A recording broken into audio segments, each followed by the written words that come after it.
It's a pleasure to be here. And I've been brought on to help with the clinical rollout and to help develop a clinical data development plan. So over the next few months, you're going to see several indications that we, the Scientific Advisory Board, who really represent, honestly, some of the world's leaders in our field, and so we're really grateful that they've joined us. But you're going to see us attack some of these projects, some of these uses, with some really quality data around it. And I think the company is very strongly driven towards data development and patient safety and outcomes. Which is, one of the several reasons that I'm here, because it's a great project, well led, and with really good technology. So thanks for coming. And then what I'd like to do is introduce Porter McRoberts. And a lot of you know Porter, who's on our Scientific Advisory Board. He's really one of our leaders in interventional pain and neuromodulation. And Porter's going to share with us his experience on a few cases. And I think you're going to be really excited to hear what he's been doing with this device. So Porter, thanks a lot for coming. Thanks, man. Good to see you. Yeah, thank you.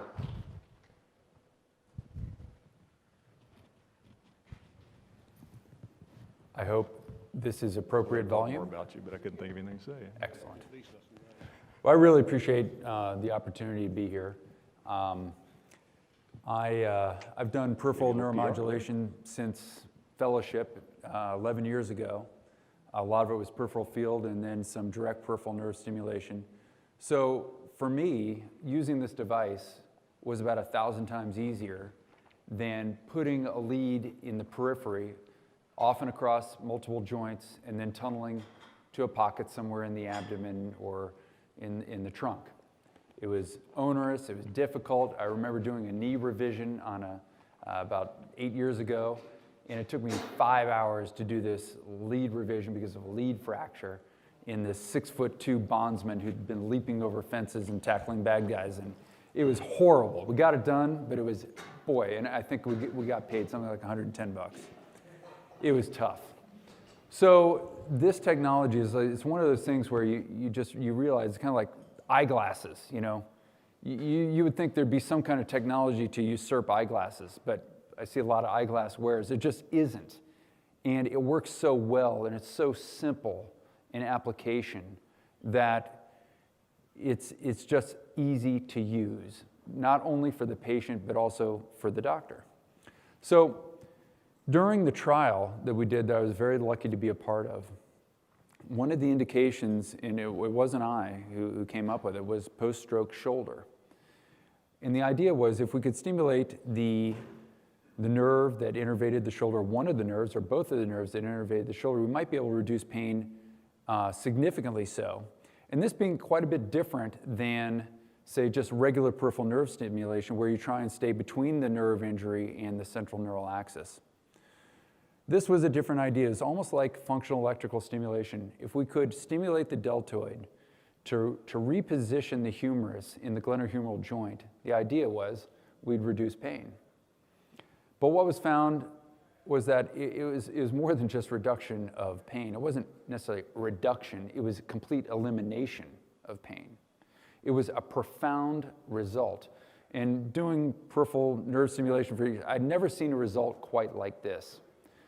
And so it was with this particular patient in our study who we implanted about 4 years ago that the interest came for post-stroke shoulder pain in general. So since that time, we've implanted quite a few shoulders. I know Dr. Huntoon, who's here, has implanted shoulders. Anyone else? I'm sorry? 4, fantastic, stud. We knew that a long time ago, though. So what happens with stroke? I mean, stroke is a ubiquitous phenomenon. It's enormous, impact on our society. There are almost 700,000 strokes per year. About 130,000 people die from that stroke. But the remainder are left often with a hemiplegic side, often with an inability to express themselves concerning the pain that they're suffering, from which they're suffering. And so it's a huge, huge need. But the problem is that most of these people are not able to advocate for themselves. They're old, they can't speak well, they're maybe in a nursing home, et cetera. So it's a little challenging to find these people. This particular patient is famous at our hospital for her ability to advocate for herself because she is Canadian, loquacious, and funny. and smart as hell. And so she was our first patient because she really was able to advocate for herself and said, you got to do something about this damn shoulder of mine because it hurts and I can't use it. So if we look at how the pain gets to the brain, it's not as simple as this argues. Pain transmission, axillary nerve, suprascapular nerve, and lateral pectoral nerves. This is true. But what we suspect is that there's a whole lot more going on than just the transmission of pain. There's really a reflex of the brain and almost a CRPS of the muscle that occurs with this syndrome, where you have distraction of the joint itself, causing increased nociception and probably a centralization of pain, which then becomes almost neuropathic with also a musculoskeletal component. So it's not a simple problem, but yet it is a fixable problem. There's a motor component, mainly the axillary nerve. The suprascapular nerve really does not have much motor communication to the shoulder. And so we focused on the axillary nerve. I had tried historically suprascapular nerve stimulation. I know some have had success. I historically had not had much success. I had implanted several peripheral nerve stimulators with implantable IPGs centrally for axillary, on the axillary nerve in the quadrangular space with really very, very good results. So I thought that was a good idea as well. It's not a difficult or lengthy procedure to perform. It takes about 20 to 30 minutes once you've had a couple under your belt. Probably Dr. Huntoon's less than that, but that's what it takes me. And I prefer ultrasound guidance. There are some people who can do it under fluoro. I've seen them do it up in New York, et cetera. But I prefer ultrasound.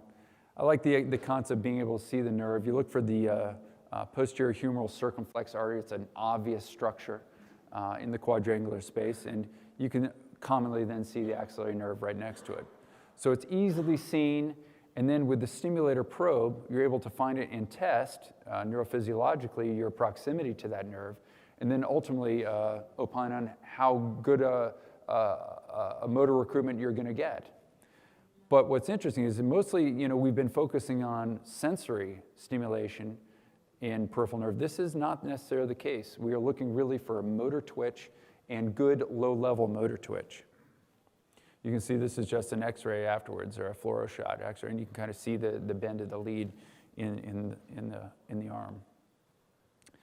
So the study that we brought here involved about 6 patients, 7 patients, and this was our first patient at Holy Cross, this lady who still today has 0 pain.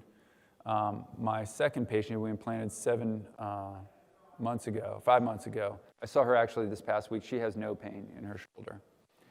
But we saw resounding results immediately after we started to turn on the stimulation about 3 weeks afterwards.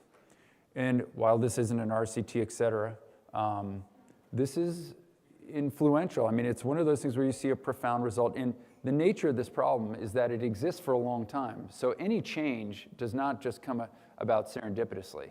You've obviously influenced that change with the stimulation. I'll tell you a little bit about patient number 2 here in a minute. Here's just a graph showing what we saw, and dramatic effect. And dramatic effect not only in pain, but ability to get through the day, those kinds of things. It's distressing for people. They can't really, even if they have partial use of their arm, it's so painful that they abandon the use of their arm. So in conclusion, we found 40 to 100% improvement when we stimulated the axillary nerve. Probe placement takes about 15 minutes. Ultimately, the whole thing, I'd say 20 to 30 minutes. Maybe an hour for your first case, but that's dramatically dropped in time with your second case, just understanding what you're going to do. It's postulated that sensory motor nerve stimulation increases blood flow. My personal thought is that it really relocates the glenohumeral joint, and so you have less traction on the actual capsule. But I also think that there's probably a change in this pattern, this brain muscle firing pattern. And it's easy, it's safe, you don't have to go into the neural axis. Complications are few and easily mitigated if you happen to have an infection, et cetera. And it's a simple, easy solution for what is an incredibly difficult disease to treat. And quite honestly, I'm a physiatrist. You know, we see lots and lots of people. When you try and treat this, it's very challenging to treat by any other modality. So last, in conclusion, I want to tell you about patient number 2, because everyone has patients that make an impact on your career. And we had implanted this lady. She was fairly densely aphasic, could say things like, thank you, please, no, yes. She also has degenerative Reset syndrome on the same side of her body. So she has, not only does she have this problem, it's really magnified by the thalamic stroke as well.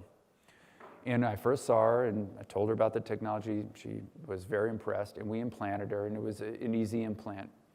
But what was most amazing was seeing her back 3 weeks later with her mother and with the host of the Bioness folks. And when we turned on the device, what happened was, just like you've seen the kid with the cochlear implant, you know, the world just comes alive for the first time. It was as if you turned off a jet engine next to her head, and she woke up and literally started crying in our procedure room. And I remember, I mean, I was incredibly affected. All the people from Bioness said, I don't think I'd ever seen anything like that. And it was one of those profound moments you realize, like, I really didn't realize the impact that this had had on her. And I remember her mother asking her, you know, is everything okay? And she just shook her head and she said, thank you. And that was the one word she could get out between her tears. And, you know, when that happens, you know you've got something just incredibly powerful that's going to help a whole lot of people. So I think this is just the start of what's going to happen with Bioness. I think there are a lot more indications, but I'll tell you what, the shoulder has been incredibly rewarding, and both of my patients have been one of those, you know, just game changer patients who you will always remember throughout the rest of your career. So I don't know if you guys have any questions. That's kind of the end of my chat. I'd be happy to talk about any thoughts you have.